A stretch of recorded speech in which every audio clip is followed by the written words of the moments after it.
So we thought, well, let's look for pestis. Yersinia pestis, the plague, a disease we call the Black Death. This is creating this very lethal pathogen. I mean, you have 100% mortality if you are not treated within 48 hours. Eske was already studying the DNA in a huge number of human remains from this time. Scanning for plague was just another step.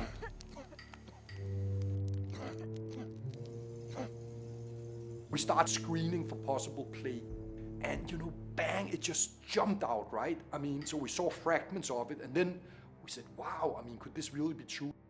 Eske noticed something strange about some of the burials.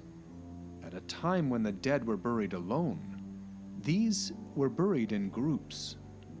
What was special about this site was that there was multiple individuals in the burial, where normally for these groups it's only 1 or 2 individuals.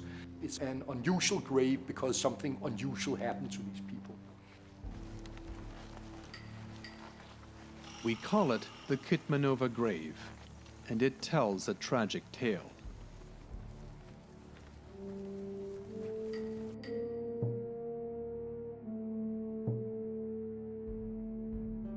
4,000 years ago, high in Siberia's Altai Mountains, a father lost his wife and 2 young girls.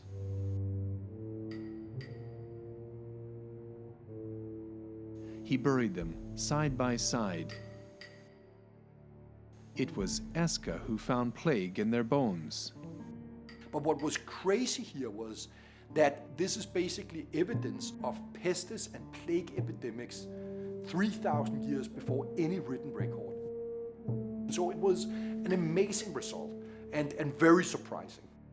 What Eske had discovered was evidence of the world's first pandemic of plague.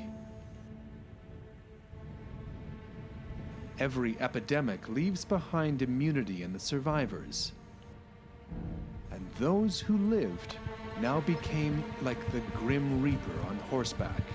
Carrying their deadly disease, the Yamnaya galloped out beyond the steppes.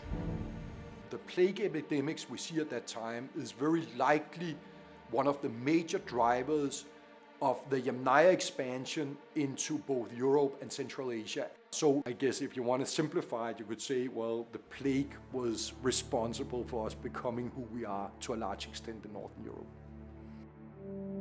This partnership, nomads, horses, and disease, completely changed the Eurasian continent.